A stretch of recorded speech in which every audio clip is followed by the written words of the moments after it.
بسم اللہ الرحمن الرحیم نحمدہ ونصلی علی رسولہ الکریم۔ السلام علیکم ورحمۃ اللہ وبرکاتہ۔ اگر آپ کسی پریشانی میں مبتلا ہیں، کسی بھی پریشانی کے لیے کوئی بھی مشکل آن پڑی ہے، ایک دم کوئی آفت آ پڑی، کسی آزمائش میں مبتلا ہو گئے، کوئی بھی ایسا مسئلہ ہے جس کے حل نظر نہیں آ رہا، میں 5 اعمال احادیث مبارکہ سے عرض کروں گا۔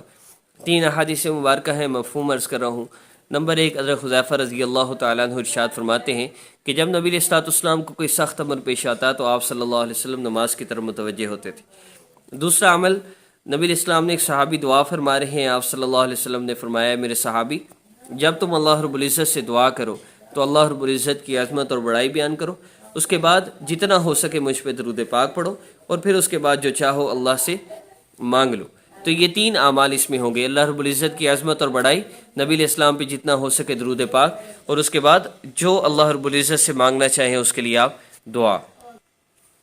اور تیسری حدیث مبارکہ نبی علیہ الصلوۃ والسلام کے حوالے سے حضرت عمر رضی اللہ تعالیٰ عنہ کی روایت ہے، وہ فرماتے ہیں مشکوٰۃ شریف میں کہ وہ دعا اللہ رب العزت کے ہاں پہنچتی ہی نہیں جس کے شروع اور آخر میں درود پاک نہ ہو۔ تو یہ بیسک 5 اعمال ہیں۔ پہلا، نماز کے ذریعے اللہ کی مدد چاہنا، یعنی 2 رکعت نفل حاجت کی نیت سے پڑھنے ہیں۔ دوسرا کام، اللہ رب العزت کی عظمت اور بڑائی بیان کرنا، جو ذکر بتایا جائے گا وہ کرنا۔ تیسرا کام، نبی علیہ السلام پہ جتنا ہو سکے درود پاک، کم از کم مقدار، کیونکہ ذکر کی مقدار ہے 33 ٹائمز، 33 مرتبہ، 33 باری، تو درود پاک بھی کم از کم اتنا تو ضرور ہی پڑھ لیں۔ اس کے بعد جب درود پاک پڑھ لیں تو اللہ رب العزت سے آپ نے دعا کرنی ہے، جو بھی آپ کو حاجت مشکل آن پڑی ہے، اور اس کے بعد آخر میں کم از کم 3 مرتبہ درود ابراہیمی آپ نے پڑھ لینا ہے۔ دیکھیے، یہ وہ اعمال ہیں جو آقا پاک صلی اللہ علیہ وسلم اور صحابہ نے کیے ہیں، اور انشاءاللہ اس ترتیب پہ اگر آپ نے وظیفہ کر لیا، آپ کا بڑے سے بڑا مسئلہ انشاءاللہ حل ہوگا۔ اور اگر آپ کا اس وظیفہ کے کرنے سے مسئلہ حل نہ ہو تو سمجھ جائیں کہ میرے عمل میں کوئی نہ کوئی کمی ہے، کوئی نہ کوئی گناہ ایسا ہے جو میری زندگی کا حصہ بنا ہوا ہے، جس کی وجہ سے میرا مسئلہ حل نہیں ہوا۔ اب اس کے لیے روح کی بیماریوں کے ٹریٹمنٹ کے لیے ہم واٹس ایپ پہ ایک کورس کرواتے ہیں جس کا نام ہم نے چینج یور لائف رکھا ہے، اپنی زندگی بدلیے۔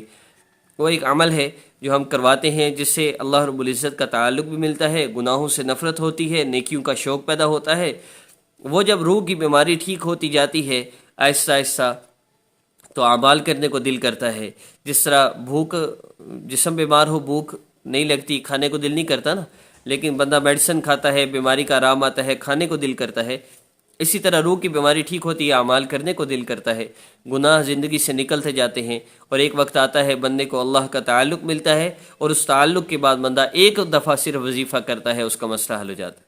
آج کے عمل کی ترتیب میں اگر آپ سمجھتے ہیں کہ آپ کا اعمال کرنے کو دل نہیں کرتا، نماز میں سستی ہو رہی ہے، قرآن پاک کی تلاوت میں سستی ہو رہی، سمجھ جائیں کہ روح بیمار ہے، پھر تو وہ کورس کریں۔ لیکن اگر اعمال میں سستی نہیں، اللہ رب العزت کا تعلق ہے، تو پھر آپ کے لیے یہ وظیفہ ہی کافی ہے۔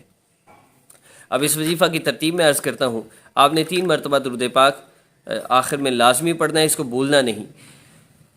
2 رکعت نفل حاجت کی نیت سے پڑھ لیے، اگر نماز پڑھنی ہے تو اس کو پڑھ لیں، اگر نہیں پڑھنی تو باقی عمل سارا آپ کر سکتے ہیں۔ حاجت کی نیت سے 2 رکعت نفل نماز آپ نے پڑھ لی، اس کے بعد آپ قبلہ رو بیٹھ کے باوضو ہیں، باوضو بیٹھے رہیں، قبلہ رو مصلی پہ بیٹھ کے آپ نے آنکھوں کو بند کر لینا ہے، سر کو جھکا لینا ہے، اور اللہ رب العزت کے اسم مبارک، یا واحد یا اللہ، یا واحد یا اللہ، یا واحد یا اللہ، اس کا آپ نے 33 مرتبہ اللہ رب العزت کے اس اسم مبارک کا ذکر کرنا ہے، اللہ رب العزت کی عظمت اور بڑائی کو ذہن میں رکھتے ہوئے۔ جتنا بھی درود پاک ہو کم ہے، لیکن کم از کم 33 مرتبہ تعداد تو آپ پوری کر ہی لیجئے گا۔ اس کے بعد اللہ رب العزت سے دعا کیجئے گا، اور دعا میں اللہ پاک سے اپنا مسئلہ عرض کیجئے گا، اور آخر میں آپ نے 3 مرتبہ درود ابراہیمی پڑھنا ہے۔ بس یہی آج کا عمل ہے، اور انشاءاللہ اس سے آپ کو بہت فائدہ ہوگا۔ اگر وظائف سے آپ کو مسئلہ حل ہوتا نظر نہ آئے، آپ کو فائدہ نہ ہو، تو پھر میں ریکمینڈ کروں گا یہ زندگی بدل دینے والا یہ کورس، روح کی بیماریوں کا علاج۔ یوں سمجھیے کہ ایک ہاسپٹل ہی ہے جس میں آپ ایڈمٹ ہوتے ہیں، اور چھٹی تب ملتی ہے جب آپ کا مسئلہ حل ہوتا ہے۔ ہمارا واٹس ایپ نمبر بھی شو ہوتا ہے اکثر ویڈیوز میں، رابطہ کر لیجئے۔ اگر وظائف سے فائدہ نہیں ہو رہا، اگر وظائف سے آپ کو فائدہ ہو رہا ہے، تو پھر یہ جو ہماری ترتیب ہے جو احادیث مبارکہ سے لی گئی ہے بہترین ہے۔ السلام علیکم ورحمۃ اللہ۔